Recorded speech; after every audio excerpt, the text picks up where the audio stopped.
treating me like this. Hello, everybody. This is Tyler. I'm checking to see if it's recording. You didn't give me a chance to say my name that one. What's your name? I don't want to say it now. You sure? Oh, God, music.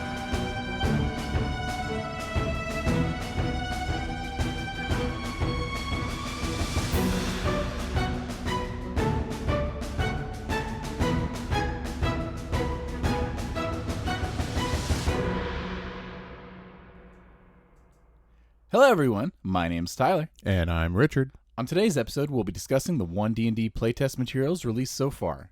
Welcome to True Strike. This week, we are going to be going over the Unearthed Arcana that was released at the end of last year. This is information that's a little bit old right now for probably most of our listeners, but we decided that we wanted to kind of talk about it and do our little overview so we can cover some of the stuff. We do know that there have been changes made to this, obviously. There are 3 Unearthed Arcanas that were released. One of them was Character Origins, the other one was Expert Classes, and after that was Cleric and Revised Species.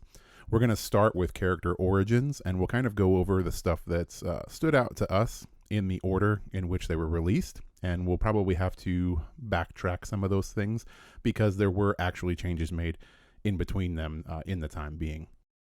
We just, like I said, wanted to give our thoughts and feelings on these because we are going to eventually start reviewing them as they release them and, go with the play tests and everything like that.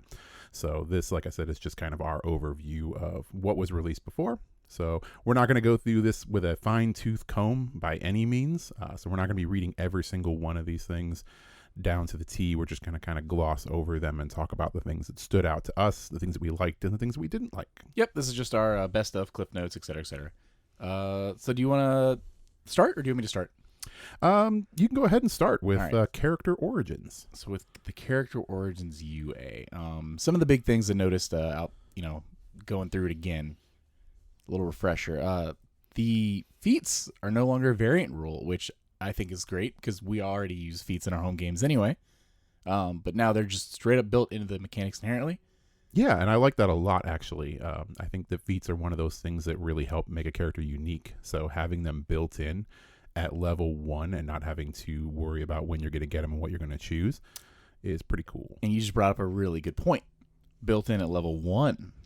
So, 5e variant humans start with a feat, et cetera, et cetera. Otherwise, you don't even get them until you're ASI at level 4, 8, 12, et cetera. But now there are level 1 feats. And they're specific ones. So you're not just choosing any feat at level 1. They're level 1 feats, like Alert, for example. Yeah, Alert was actually a good feat before. I did like it. I wasn't against it at all. I didn't take it all that often, but it was a good feat. Now it is simply amazing. It's probably one of my favorite things that showed up on the list. The biggest thing is the ability to swap your initiative roll with somebody else in your party. I think that right there is huge for a feat like this. Yeah, that and the change of instead of just a flat +5, it being your proficiency bonus, it'll grow with you as you play through the game. So it's just something to look forward to every time you level up. Maybe your initiative just gets better and better and better. And while we're on the topic of feats, Skilled, which in the last podcast you brought up as being one of your favorite feats, if I remember correctly. Something like that. Now is a little worse. Yeah, I already disliked this feat and thought that it needed to be revamped. This was not what I was talking about. But they did it. They revamped it. They certainly have. They've made it even worse. I don't know why you would take this. The only good thing about it is that it's a repeatable feat, so you can take it as many times as you want. I don't think you should even take it once unless you're building a very specific type of character. I really hope that this isn't a portent of things to come, as in the removal of Skilled Expert. I really hope that they don't take away the good version of this feat. If I had to put money on it, I think that's exactly what this means. ONE DND is going to have to be scaled down from what we have right now in 5e so that they can build it back up again. I don't know. I'm not happy with it. I think that this is a miss as far as the rest of the skills or feats on this list. Skilled, no good. As someone who's pretty much only defense for skilled at that point was the fact that you got to add in tool proficiency and stuff. Yes, I agree. This is a miss to me as well. Yeah, the lacking of that, and you just get 3 skills now.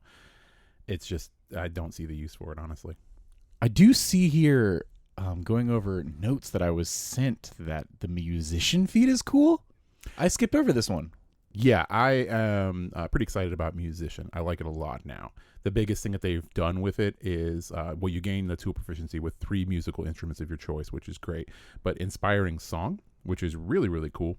As you finish a long rest or a short rest, you can play a song on your instrument that you have proficiency in and give inspiration to all your allies that hear that song. The number of allies is your proficiency bonus, basically. I think this is really cool. I know we're getting to see a lot of changes with proficiency with Unearthed Arcana. Not proficiency. Well, proficiency is also being used in seeing more and more things. We're seeing that. But what I meant to say was inspiration. The way inspiration is gained and the way that it is used is going to be something we're going to talk about shortly. And I think this is a kind of a precursor to that discussion too. I think it's going to be a really good feat nowadays.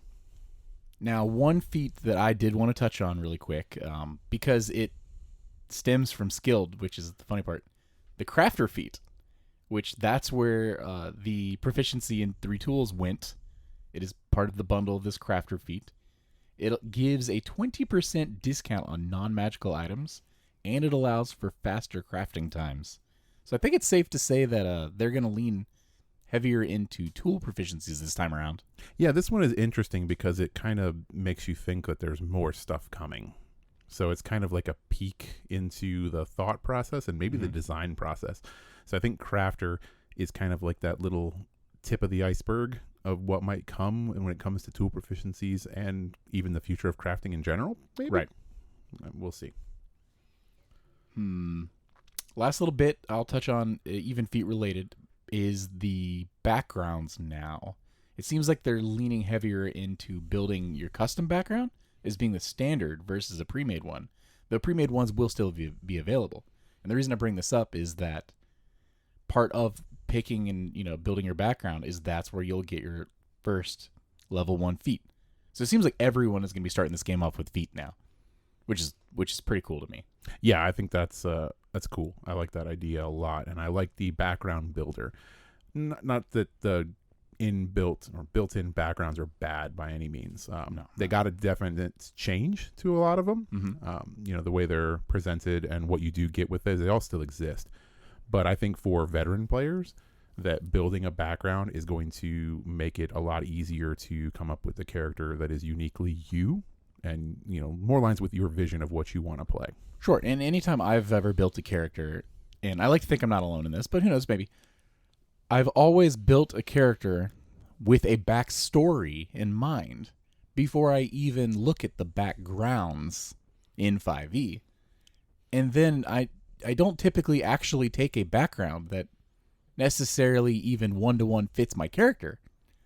I'll take a background that's similar enough that I can, yes, of course, I'm a folk hero. People seem to like me.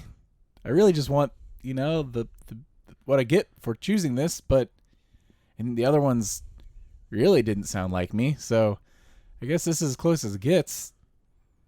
Yeah, I really struggle with choosing backgrounds on characters just because of the fact that I really want my background to make sense. So this build your own background is going to be great for me because it's going to allow me to make exactly the character that I want to play. Now, Richard, I have to ask you a question. When you build a character with this background, what kind of languages do you know, man? Did you know that now not only are there standard languages, but they're also being separated standard and rare? Yes. Yeah, so everyone's going to know common out the gate, but you also give choices between standard and rare languages. And a big thing that I was looking at earlier is that sign language is now going to be a optional language. Yeah, I was actually going to point that out. Yeah. I think that's really cool inclusion. Absolutely. And I can actually already see, uses for sign language to come up in a game, and it's going to be really, really fun. I can't think of many situations where that wouldn't be a wonderful language to pick, no matter what, just for silent communication, if nothing else. From a distance, up close, whatever, like the party sneaking in, that's the way to go. Oh yeah, no, especially if you're doing any kind of like espionage type work or any kind of silent stuff. It's just going to be so good. It's going to be a hard one to pass up. I agree. Oh, you mentioned earlier before we started recording, you were talking about half orcs. Then you made a joke about, I guess you're gonna be a whole orc now. Would you like to get into that a little deeper? Well, yeah, there are some changes now with races and the way they are being handled. Now there are all these different options you can choose. Instead of just having things like half orcs, they don't really exist anymore. So now you are essentially building your character, and from there you can choose the 2 species that you want to be your parent species. Mm-hmm. And then you're going to be choosing essentially the features that you like from both of those things. So it's another way to streamline really getting into making a character that you want to be, I think. Now, when you say choosing features you like from those things, it's physical features you're choosing. Physical features, and as far as abilities and stuff like that, you're choosing from one of them. Yes. Now, you can still be a half orc. So half orc is there, but you're half orc, half centaur, half orc, half gnome, half orc, half elf. You know what I mean? Yeah, it's fun. I like this. You can just be whatever you want. Be whatever you want, yeah. Right? Especially the idea that you can really just thematically customize the appearance of your character. Just be whatever. Take the reins off. They're unneeded. Yep. Which actually takes us right into the new race that has been introduced, which is the Ardlings, which are a celestial race that have animal heads. Yeah, this race is going to have legs for sure. It's going to stick around for a long time. Yeah, I feel like this is going to be no changes to this. It's perfect as it is. Going to be real good. Yeah, we'll see when we get later UAs. If anything happens with the Ardling. Yeah, we'll keep you posted on the Ardlings. Dragonborn, as of this character origins UA, nerfed in my opinion compared to Fizzbands. The breath weapon being an action instead of an attack gets rid of some of your options essentially on your turn. I don't like that. Yeah, it definitely takes away a little bit. Hashtag butt. Hashtag butt. Dark vision.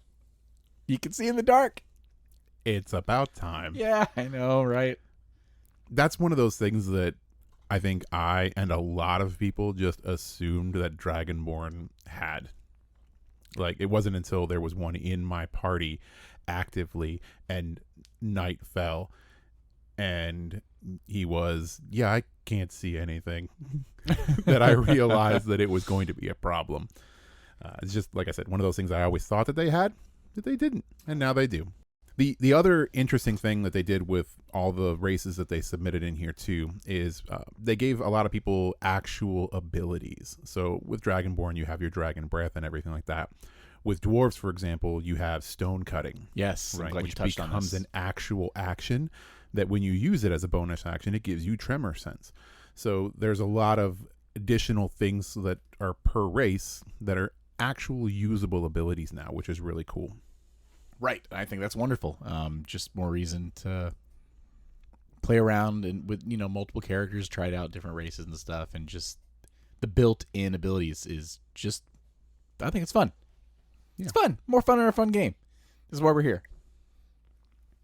Now, totally unrelated to any of that, but something I want to touch on before we leave this UA is that overall it seems like any instance where you would typically see something that would be like, this many times per long rest. Now it's just across the board, this many times per efficiency bonus per long rest, which just simplifies things, which I agree with. Yeah, I think that was a welcome change and not really a surprising one. Yeah, no, it's simpler. It's simpler, and things that use proficiency bonus scale better. Yes, absolutely. So. And as your character gets stronger and you level up, you're going to be able to do it more and more. Yeah. They also introduced the idea of multiple spell categories now, which is another way to streamline things and make things a little bit easier to understand. So now we have arcane, we have divine, and we have primal.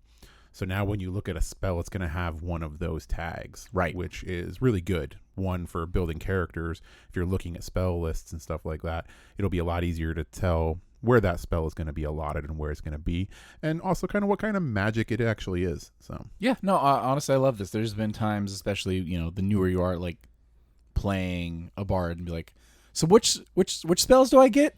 Okay, I got to look for the ones with the bard tag. I got to go through. Now you just have your arcane list, and you can go there and say, okay, these are the spells I'll be able to learn. Now, arcane with spells going to be used by bards, sorcerers, warlocks, and wizards. The divine will be the cleric and paladin spell list, and the primal will be the ranger and druid spell list. Yep.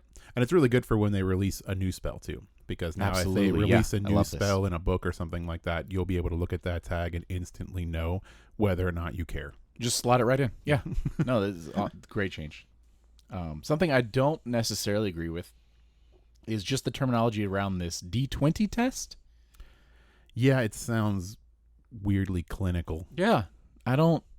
So a D20 test is essentially what your DM will call for anytime they need you to do either an ability check, an attack roll, or a saving throw. Rolling a D20 and seeing what you get. I get it on that sense. Maybe it's easier for a new player to be like, oh, it's a D20 test. I roll my D20. But I believe there's credence to the player asking on the first game, and you say, hey, make me a strength saving throw. Like, what do I roll? You say a D20. Now, just a heads up, new player. It's going to be a D20 every time I ask you for anything, unless I specify it's not a D20, until you really learn the ropes. And they go, oh, okay, this is what I use.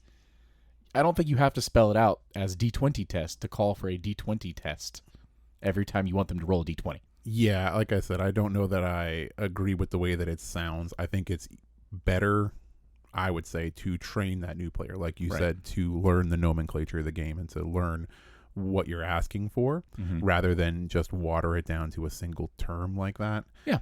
I think maybe the other reason why they're doing it is probably something to do with, having all these different abilities that are calling for different checks, and, can get confusing to people, and they want it to be as straightforward as possible. But I just don't like the way it sounds. Yeah, and this is one of those times where I almost feel like, if I really sit and think about it, that simplifying it almost makes it more complicated in my mind. Like, I can parse that a ability check is a D20, same with an attack roll, same with a saving throw. And I know why I'm rolling a dice for each of those three things.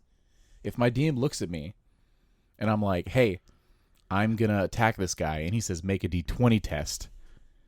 I mean, yeah, I know I just called for an attack, but is it a saving throw? Because they're going after me for, I don't know. It's weird. And it also kind of takes me out a little bit too. Yes. Because when you're describing a situation and something is happening, like a massive fireball lights up the room, and you're not going to ask for a saving throw anymore. You're going to ask for a D20 test. Make me a dexterity D20 test. It just takes you out of it in the moment, I think. Yeah, and that's why I don't like it. And maybe they don't mean it as literally, but I'm taking it that literally. Yeah. So that's how I'm reading it. Yes. So that's how I'm going to interpret it. Also in this first one, natural ones auto fail and 20s auto succeed. Though I do believe this changes in later UAs. So put the pitchforks down. And that's on like ability checks and stuff like that. Yeah. I wasn't big on that, just because a natural 20 always succeeding. Where's the wiggle room on this? Because you don't want your bard to walk in and get a natural 20 trying to convince the king to give you the castle. And you're like, well, now I get the castle. There has to be a little bit of wiggle room there. Or a rogue with, I don't know. I don't like it. Spells also, currently, UA1, cannot crit anymore. It has to be like a weapon attack. Don't like that. Yep. And I remember when this was first announced, people started reading it and everybody was freaking out. It was kind of funny. You had two parts of the crowd. One that was all like, oh, this is the most horrible thing in the world. Then you had the other part of the crowd, which was, wait, spells could crit? Right? So I can see how some people are upset, but I do find it amusing that some people didn't even know that it was a thing. Yeah, if you're rolling that attack roll, let it crit. Speaking of crits, DMs don't crit anymore. Yeah, those monsters can't do anything. Right. I know they mentioned, oh, well, you don't want the level 1 player to be taken down by an accidental natural 20 on a level 1 wizard. And then now we'll lean heavier into rechargeable abilities so the DM can choose when to do the thematic big damage instead of having to roll on the dice. But the rolling the dice is fun. Let the DM have fun too. It keeps the tension up. I will play devil's advocate on this one and say that I do see where they're coming from with this. Porque no les dos. I just like their idea of the rechargeable abilities and the DM having control of when that epic moment is going to happen. Right. And not just the beginning of the battle, the goblin walks up and he goes to stab you and he, trips on a rock and accidentally stabs you right through the neck. But that's no, you and just then described, you're just completely gone. You just described a very fun scenario I want to play through. If that's how the goblin gets a crit on my character because he tripped with enough velocity that it actually increases damage. Okay. Oh my god, that's so good. I sold that the wrong way. No, you sold it great. I'm totally in. I'm bought in completely. Yes, DM should always crit. Always crits. All right. Now, last thing I'm touching this. Now, if this was their plan, speaking of the goblin, is Boblin going to have a rechargeable ability, or was the idea that only the biggest, baddest monsters would be able to have these thematic moments? I would assume they were leaning towards the biggest of the baddest. I don't like it. I think they were going to just take anything that was smaller and kind of push it onto the wayside, make those encounters not nearly as deadly, and then have the bosses, mini bosses, sub bosses, big bads have these abilities and, make things go that way. I've just got one thing I want to say about that. I don't like it. Well, you're in luck. Now, last thing I want to touch on before we leave this bit, unless there's anything else you want to bring up. No, I think that covers it. Is that in this UA, rolling a natural 20 gives you inspiration. You have to use it by your long rest or it goes away. But if you succeed, you will snowball potentially and continue succeeding. And may all your 20s be natural. Amen. So I do like that one major change, which is that it goes away. I, even as a player, have fallen into that trap of being given inspiration and then hoarding it like dragon's treasure because I don't know when I'm going to need it or when I'm going to use it. So I have definitely fallen into that trap before. So I like the fact that it goes away. Gotcha. Yeah, no, I agree. I think I ended a game with inspiration that I had for probably like 6-7 sessions because I was saving it for the big moment at the end. And the big moment I was waiting on didn't necessarily come in the way I expected. So I actually never used it. Yeah. And if I, knew it was going to go away by dawn, I mean, I'd have at least used it to sneak around, the party's ranger and attempt to like pants him or something. Yeah. Very end. Knowing that it's going away is going to help people use it. It's going to help Absolutely. them get over that hoarding mentality. Yeah. And then the idea that there's a consistent way to get it back, whether it be a natural 20 or something else.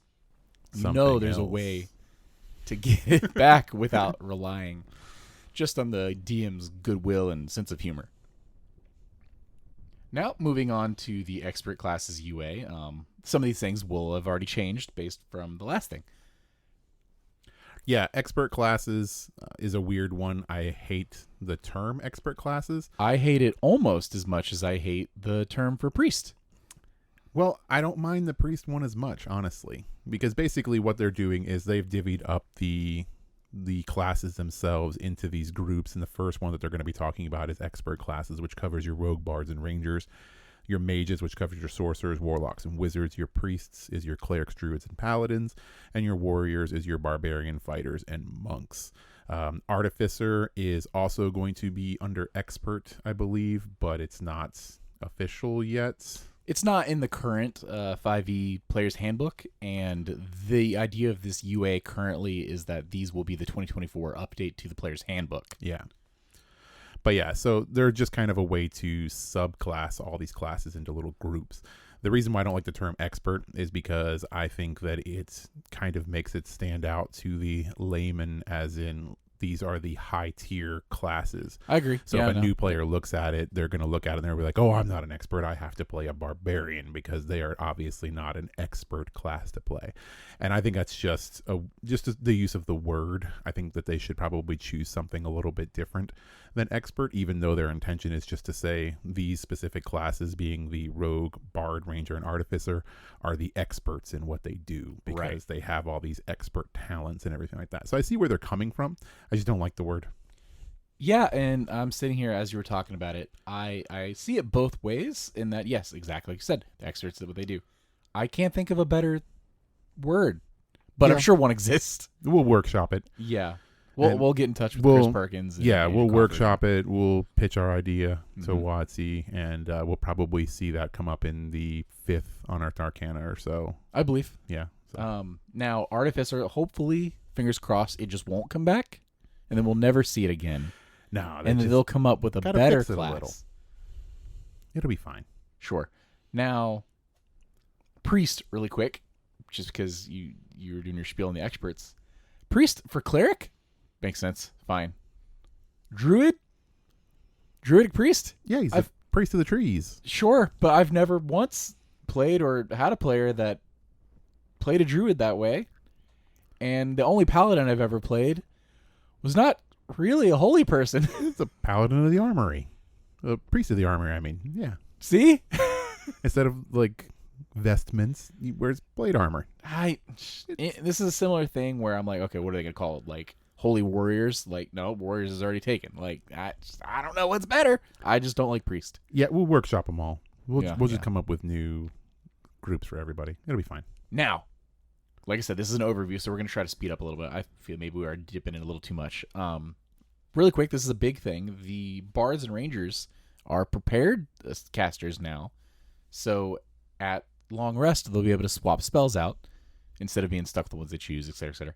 I love that. Yeah, I think everyone should have it, and I think that's probably the way they're going. Is that most they may have already even confirmed this, but most classes, if not all, will be able to do this. Yeah, it's going to shave hours off of character creation and level ups for me. Honestly, knowing you could change at the next nap. Yeah. Other than that, when it comes to bards specifically, there were a couple of changes here and there, things shifting up and down the list, but the two major ones that stood out to me, I don't know about you, was Bardic Inspiration, which is really cool now. Instead of just being something that you do proactively as your bonus action all the time, sure, Bardic Inspiration now becomes a reaction. So you can use this when somebody, fails something that's near you to possibly give them that boost they need to pass over. No, that's amazing. So I think it's a much better use of it. In addition, you can also use Bardic Inspiration now to heal. Also, which is really cool. Yeah. Considering one of my favorite spells is Healing Word, this kind of takes the place of that. Yeah, and it kind of shows a little bit the way that they're going with bards too when it comes to healing. Yeah. Because in addition to that change to Bardic Inspiration, at level 2, we also now get Songs of Restoration. So a bard, once they hit level 2, now just gets Healing Word out of the gate. So it's not a spell that you have to prepare. It's not a spell that you have to use in your choices to take up slots. You just get it now. Right. And then you also get more healing as you level up. So at 4th level, you get Lesser Restoration. At 6, you get Mass Healing Word. At 8, you get Freedom of Movement. And at 10, you get Greater Restoration. Awesome. So it leans a little bit more into rogues doing some more healing. Which rogues aren't doing any healing. Not rogues. Bards into doing a little more healing, which I think is lots of fun. Outside of that, there's a couple other miscellaneous changes to bards, but nothing really standoutish, I don't think. Yeah, those are the big ones. I'm sure maybe, you guys have got some favorites out there that we're skipping completely over, but this is our list. Rangers look fun. Yeah, I kind of glossed over Rangers. I think you have more to say about them than I did, honestly. Yeah, they still looked fun to me. Yeah.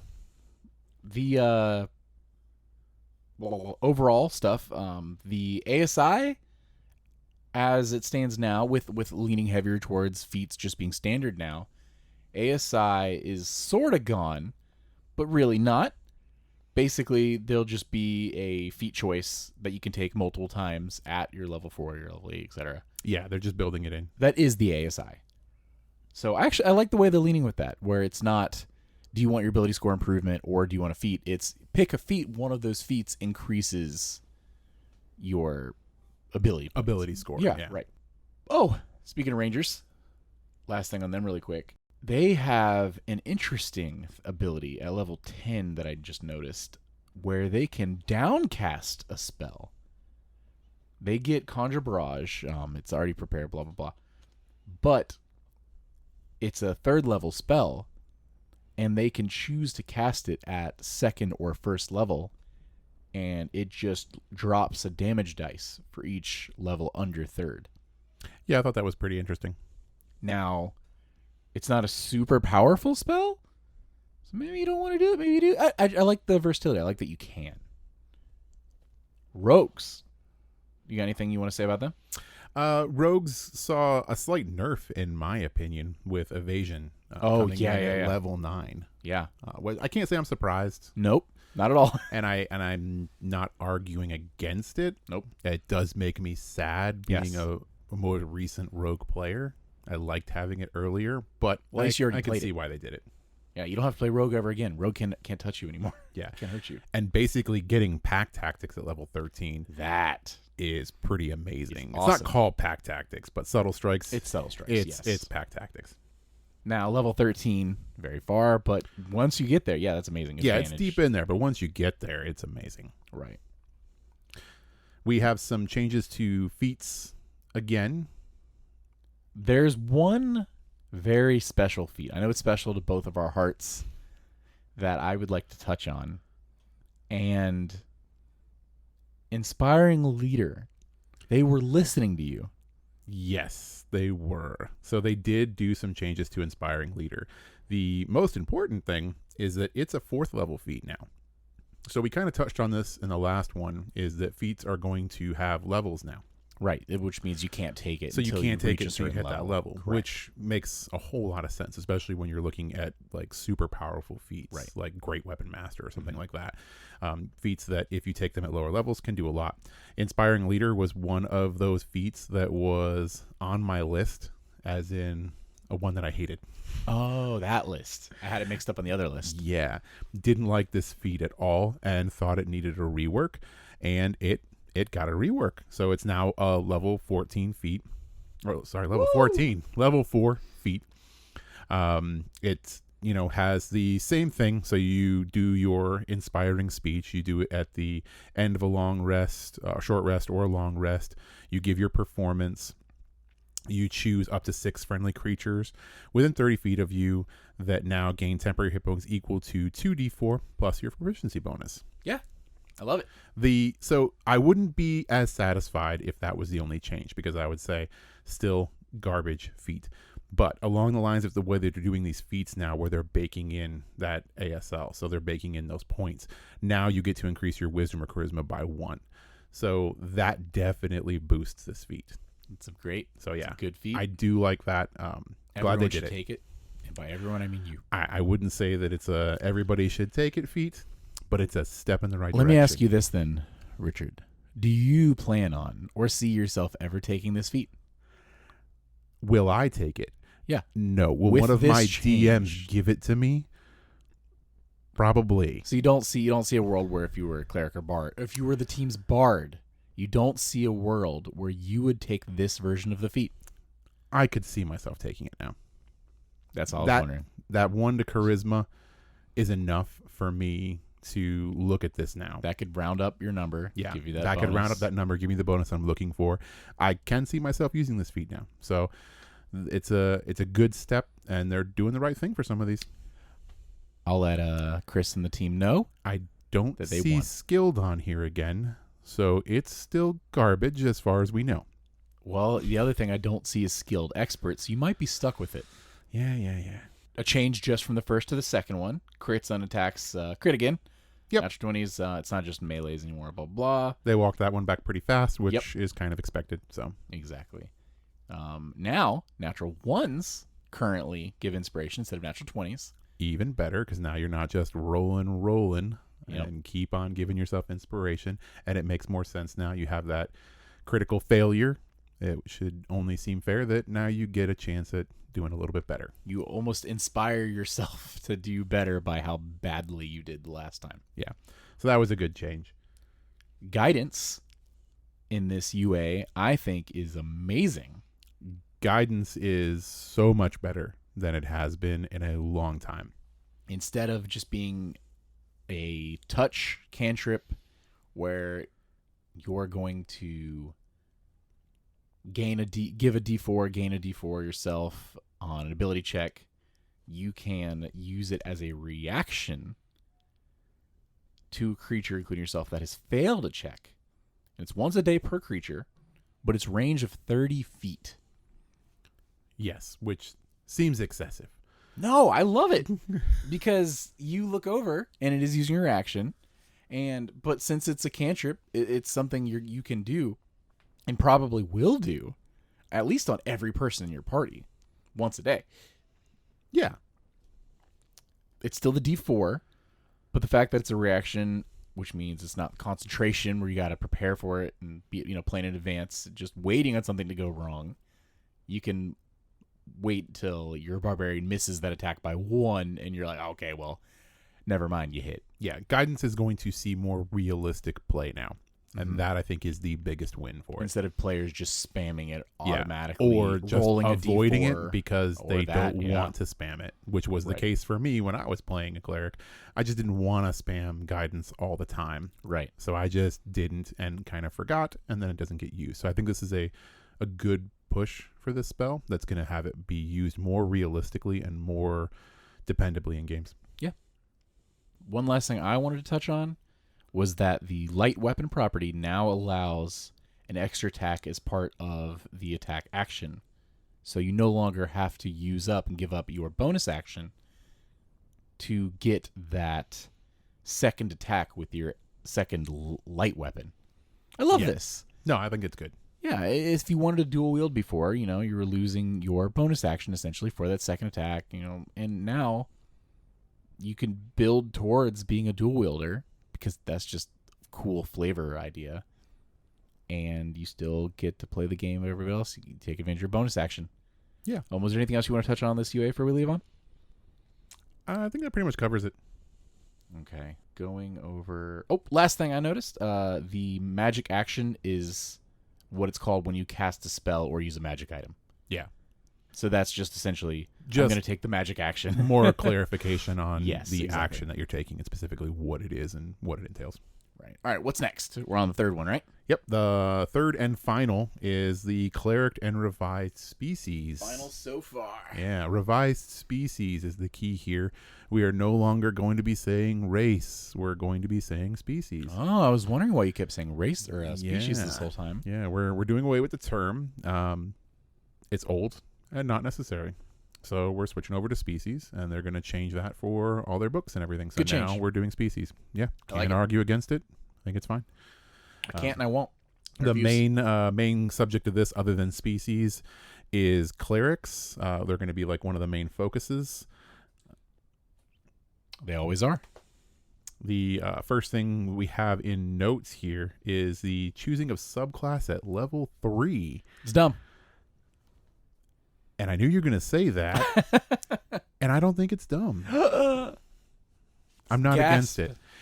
This is not, obviously, probably not going to be just clerics. It's going to be other classes as well. No, I think they can do it with everything. Yeah.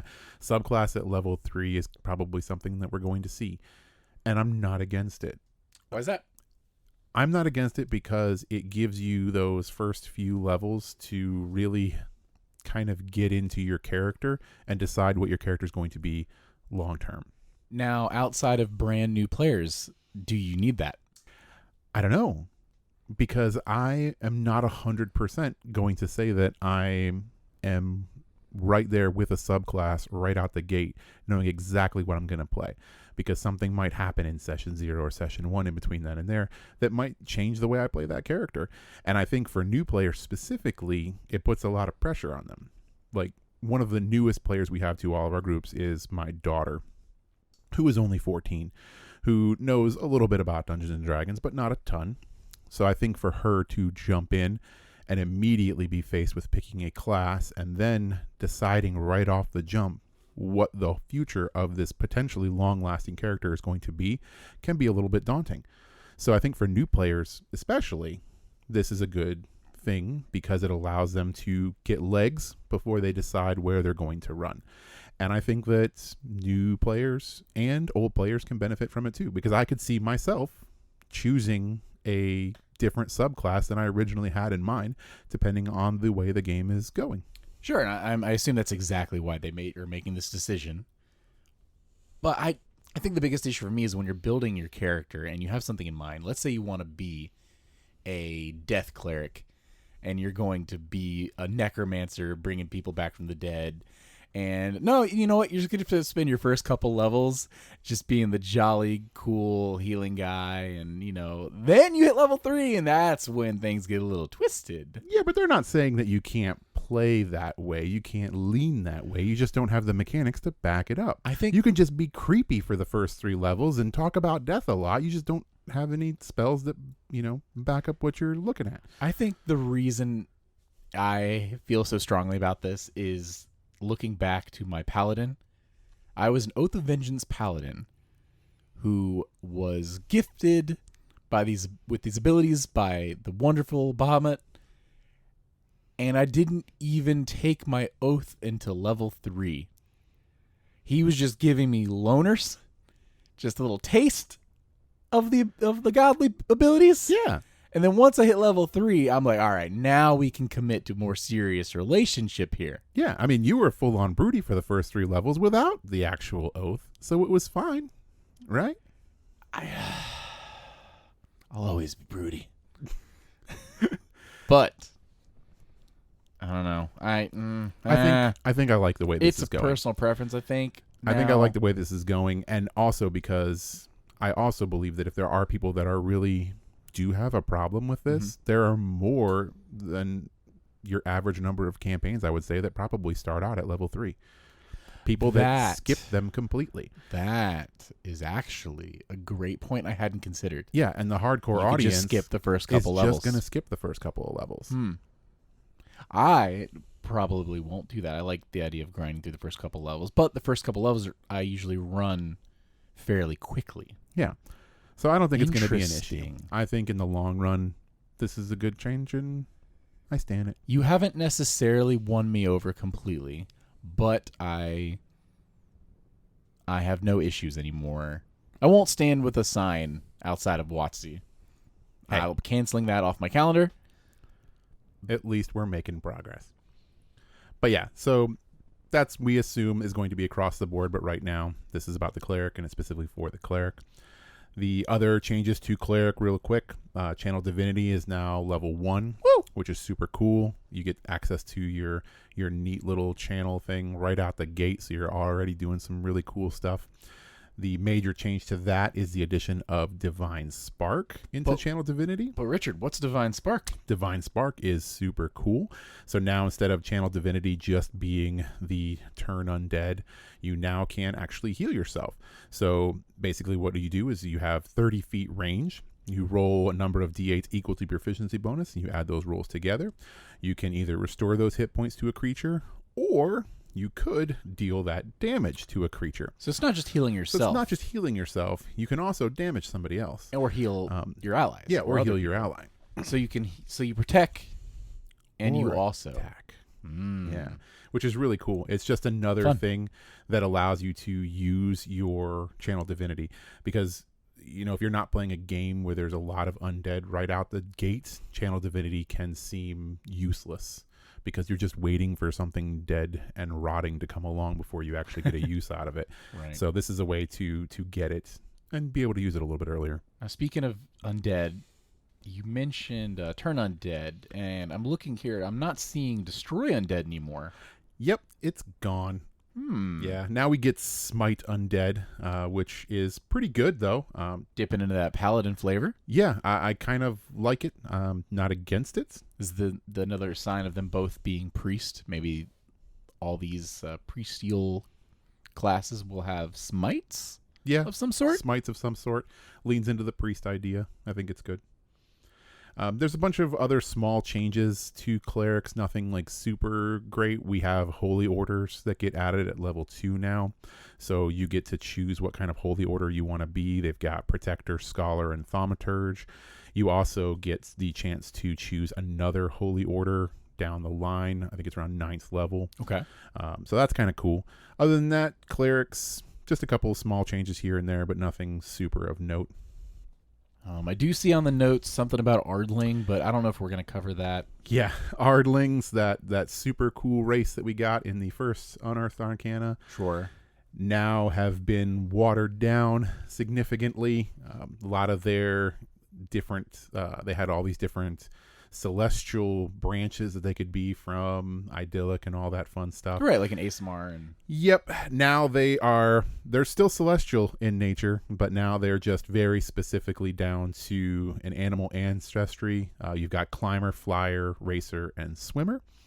So real quick, basically climber is your bear, cat, lizard, and squirrels. Your flyers is your bats, eagles, owls, and ravens. Your racers is your deer, dogs, horse, and triceratops. That's an interesting addition. Dinosaurs. And then swimmers is your crocodile, dolphins, frogs, and sharks. Each one of these that you pick basically gives you, one, the head features of that animal, but then you also get some other stuff. So like your climbers, you have nails that allow you to have climb speed or swim speed changes. Flyers give you vestigial wings that give you kind of a feather fallish kind of a deal. Racers now make you one of the fastest races in the game with the dash actions. Your speed increase now. If you make an Ardling racer, you're going to be able to outrun that Tabaxi now. dang. Swimmers do exactly what you think. They give you swim speed. They make you breathe underwater. All in all, I think people were disappointed in Ardlings in general because they kind of seemed like they weren't really necessary. I And get then that. now this even waters them down even further. I still think they're really cool, and I'm going to build one. I don't know. I think we should toss them out. Nah, I'm not against them, We'll see what Watsy thinks. and I like them. But Dragonborn, your class Best class? got a cool update. Yeah. It looks like they heard us and they've answered our call and decided to give us back the breath weapon. Woohoo! As Kind of. an attack instead of an action, which is fun if you want to Sounds like there's no change at all. land a melee. Once you get extra attack. But once you get those extra attacks, Yes. that's where the change in nomenclature really kicks in. Right. Now, Coming instead in of with a being weapon a full attack. action, yeah, if you have 2 attacks, make one of them a cone, make Yes. the other one a sword. Or Yeah, that's right. a A line. line. You Forgot get about a that. choice now, no longer dependent on what kind of dragonborn you are. You can choose in the moment whether to do a cone or a line, which I think is wonderful. Also, dark vision, like we said, see in the dark, great, the Oh, yeah. best. You get something cool at level 5 now, I think, too. Yeah. They fly? Yeah. Like, what? Yep. You, as a bonus action, All I wanted was you get spectral wings and you can fly now. I just wanted the breath weapon back as an attack, man. They didn't have to go this far. I don't know why they did what they did to Ardlings and then just turned around and gave a big bear hug to Dragonborn. I mean, But I'm They're- not going to argue against it. no, it's just God. It's just really cementing in my mind how great they are. It They is- just keep getting better. It's a very good race now. Now Goliath, I heard through the winds that you were gonna skip over this one. Yeah, so I did read Goliaths, and they have some cool abilities now, like Cloud Giants can teleport. That's neat. I hear there's something about being able to change size now. That's cool. the best part. I think maybe it's just I'm They not a can grow. Goliath player. Not yet. Yeah, I mean, it's cool. It sounds pretty neat. 5th level, they can grow to a large size. I think that's fun. Oh, there's a new condition here called Dazed. Oh, yeah, that was really cool. Yeah, it looks like if you become dazed, you can choose to either take a move or one action on your turn. Not both. No bonus and no reaction. So that's interesting. Gonna be fun seeing that come up and play. Guidance has been changed again. Yep. They nerfed the range. It's down to 10 feet now instead of 30 feet. Sad. Still like it. I still think it's an improvement on guidance. I think it's a bit improvement on base 5e guidance. I actually prefer the last version of it because I think we're back to the spamming. I don't know. If anything, easier spamming. Maybe split the difference, make it 15 feet. It's not even the range here I'm talking about. I'm talking about the fact that it's not once per day per creature anymore. I don't know. I think we're getting there. I think this is a good iteration of it. Do I think it's going to be the final? No.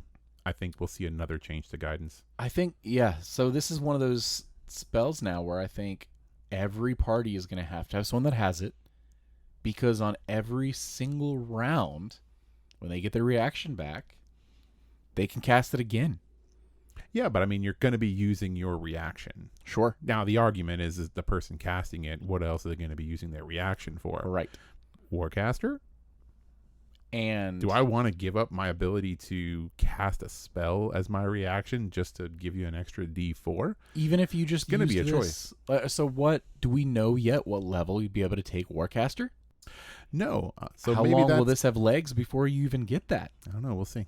And like I said, D4 I don't think this is. I don't think this is the final for guidance. We'll see. I think they're tweaking it based on the surveys, and there might be some other changes to it. Here across the show notes, I see spiritual weapon circled 3 times, underlined in red, and a sad face. So people are probably going to be sad about spiritual weapon now because it is a concentration. I am perfectly fine with this. It's fine. Balanced as all things should be. I thought the spiritual weapon was concentration when I first made a cleric. And the first time that I cast it, and I was all like, yeah, it's a concentration spell. And you were like, no, it's not. Keep going. Stack them up. Wait, are you sure? Are you sure it's not? Because that means that I can cast other things. I can actually cast a real concentration spell, right? And still have my mace floating around the battlefield. Yep. Really powerful. Yep. Really, really powerful. I can tell you that having a level, 6 cleric, he is an absolute powerhouse in combat because I can just walk up, cast spiritual weapon, and start waylaying on somebody from both sides right off the jump, and then still have a concentration spell going on in the background. I think this is a welcome change. Does it nerf my current character? Yes. But I'm okay with it. Now, in a small devil's advocate, since your cleric didn't have the extra attack feature level 5, this spiritual weapon was basically your extra attack. Yeah. And so it not being concentration for that sense is actually kind of cool because it's like you could do your extra attack from almost anywhere in the battlefield. Yeah, and it was really good. Right. Probably too good. So anything else you wanted to touch on? Yeah, there wasn't a whole lot more going on in here. There was a couple of small changes. I think they moved a couple spells from one spell list to another. So there was a couple little things like that, but nothing major. And I assume we'll probably see a lot of this in the next few Unearthed Arcanas. There will probably be more changes to things that we've already touched on too. So. Right. And I believe the next one is going to be focusing on paladins and druids. Yeah. So that should be the next thing we're covering. Yeah. From what I hear, that's going to be out relatively soon from the time we're recording this. Yeah, at time of recording, our schedule's a little bit different. So we're pretty much just reading that in the future here. We'll be reading it very soon, coming up with our opinions on that, and we'll be talking about it as soon as we can. Yep. As always, thank you all for joining us. I've been Tyler. And I've been Richard. And this has been True Strike. You're supposed to say it at the same time. True Strike. Bye. Bye. Hey, everyone. We just wanted to give one more massive thank you from the bottom of our hearts for listening. This podcast is something Richard and I have talked about doing for a while now, and we're super stoked you're joining us for this adventure. Be on the lookout for new episodes every Tuesday at 2 p.m. Eastern. Thank you for listening to True Strike.